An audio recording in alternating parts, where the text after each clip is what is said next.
Hello, ladies, gentlemen, children, grandpas, grandmas, whatever you might be. It's the Tin Man here.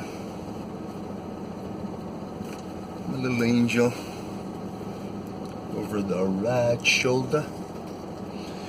Anyways, guess I better not use you for the mirror. What if I do adjust the mirror properly? There we go. I'm gonna adjust you better. So I got this new doofinicky thing here where can I do zoom? Yeah, I can, right?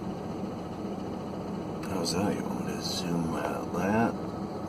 There we go. I'm gonna do a little more of a zoom maybe. How's that? So you can enjoy the ride and so on. What I'm going to do is try to chat. Really focused on what I wanted to chat about, but what was it I wanted to chat about? You know what? Come for the ride if you want. I'm not going to chat. It might be a very nice view for you at times, so enjoy. I'm going to just do this, and I might end up saying a couple of things. You know me. I can't help it.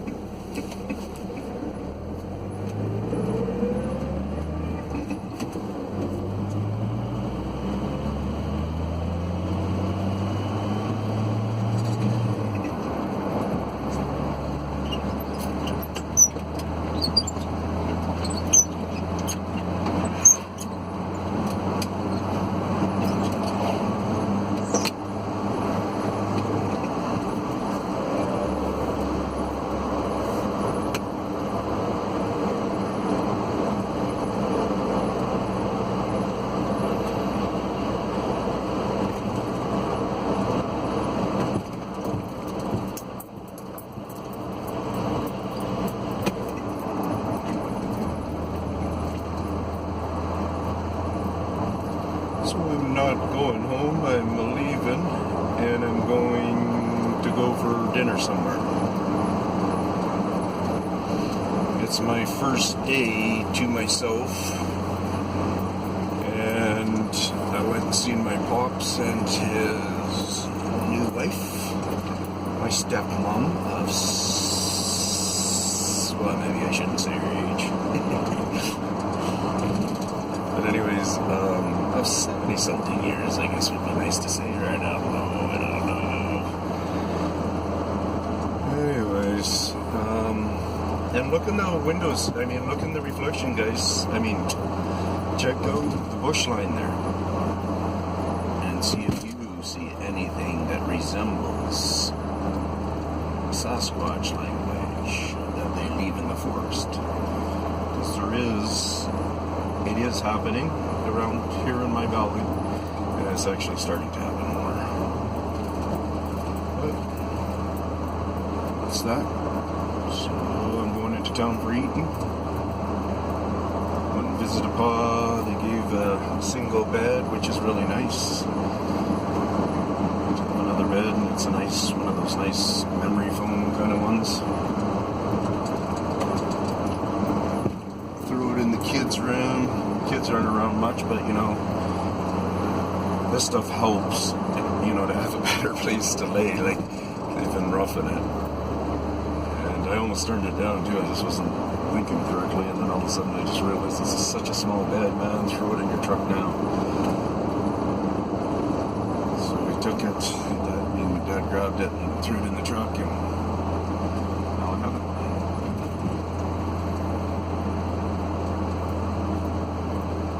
Christmas, that's for sure.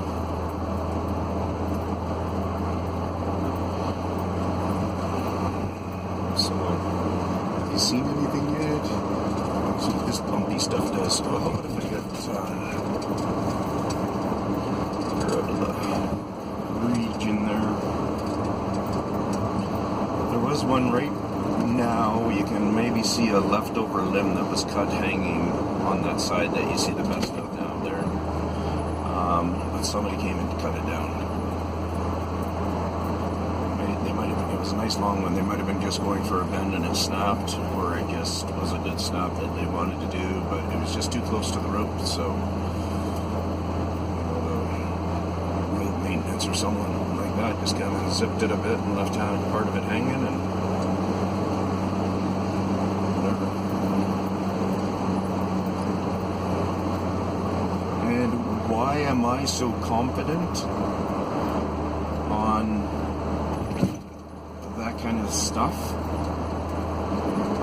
Put it this way, I'm more confident in this stuff than I'm saying the word confident properly. That's where I am.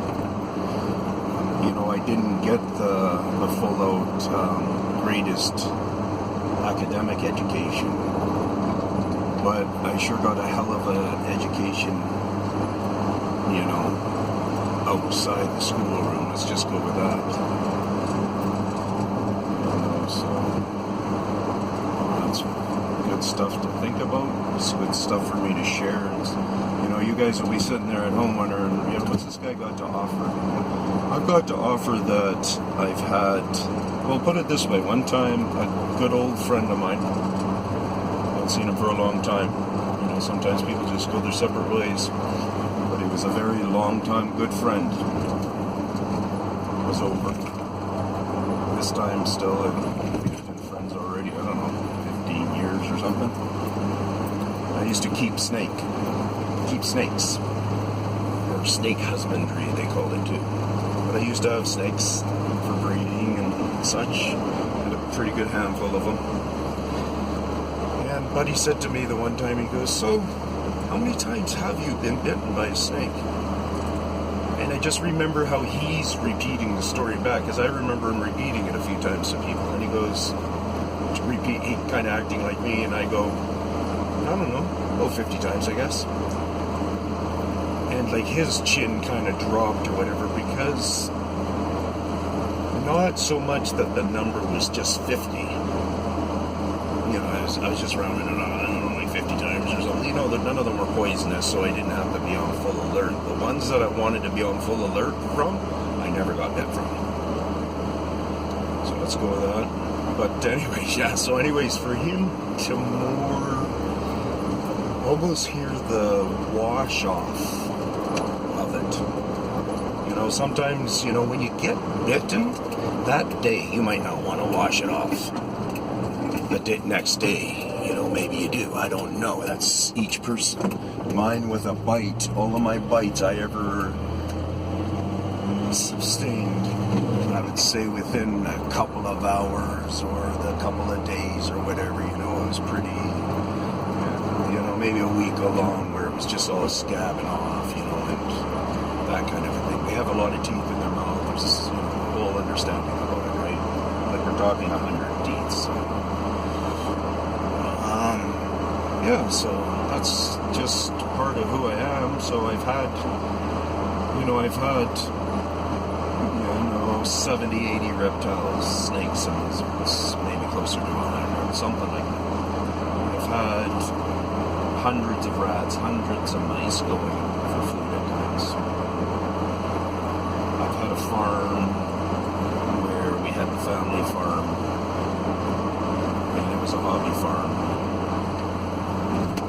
We had, I remember at one time doing an estimate on there, and we were close to around 200, that was the highest point, but around 250 animals on the property, you know, including kind of like ducks and chickens, and then sheep, and then there were goats. Our real pets were the goats a lot of the times, and some of the chickens, like the manta hens, otherwise known as manti chickens. So, yeah, so we had lots of fun. I've had tons of adventure. I first had my own mice and stuff. I had 3 white mice when I was a little kid. And I was in that house. I was about grade 4. So, did I have anything before that? I'm not sure. But there was things around because the family had their kids and stuff, right? So, that's me just gabbing about some of my, you know, some of my stuff that I've been what I've done. So, and then I was an outdoors guy. Like, I just spent my time outdoors having great times. I remember ice skating on the ponds out in the gravel pits in the winter and swimming in them in the summer and dealing with the long weeds, whether they would be like a milfoil weed or something. I don't know, but I remember just all the stories of drowning and tangling, and it always kind of scaring the shit out of you while you're out there doing that stuff, right? So yeah, we had a lot of adventures. You know, I was a kid and had a lot of energy, probably more than average. Got myself in a lot of trouble. My dad would probably say, kind of, what's he talking about? That, you know, the kindness of parents. He had 5 kids. He didn't have time to select all the time which one's more upsetting or what things were more upsetting and stuff.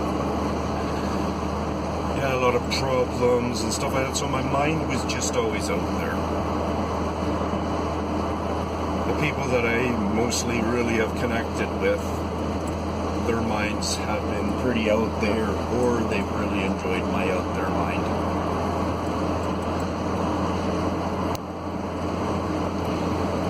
And by the way, this is all the highway right here for the Bigfoot, Sasquatch, the ones that I'm talking about. Some people are saying they see different creatures in there and such like that.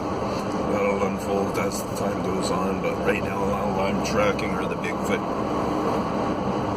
I am thirsty, but the Bigfoot creatures. So you might see the odd marking in here as time goes on. These markings will very increase. Very, very, very much so. And right here, I want to do a checkout because there's a big culvert that goes under this highway here. We're just going to be going under it here now. When we dip down, you might be able to see right now then. I don't know how big the culvert is, but I know there's a culvert going on, and right here. And it's a deep ravine right on that side there. It looks like it's at least 30-foot drop. And then it continues up a hillside there, and that goes all up through to the monastery and our big park and stuff. I haven't gone up there and checked, but I know that they've at least been in there. They've at least left signs. I don't know they've been in there, but I have more suspicion that because I went up in there when I was living up in that area. I did a good walk through there a couple of times, and one time I went very good and deep in the middle of that, and there's a lot of land there, and I believe that they're going to have something going on in there. I believe that it's just too valuable a property. It kind of puts them in a really key zone. They're all hooked up to these highways, so yeah. So right here is what I talk about quite often that they own. We're driving by it right now. The city come in here and kind of stripped it down a little bit and made it more see-through and such. But they haven't left. That's where at the beginning, at the far end of that, was where that tree that I've shown was taken down. So here we're coming up to a stoplight.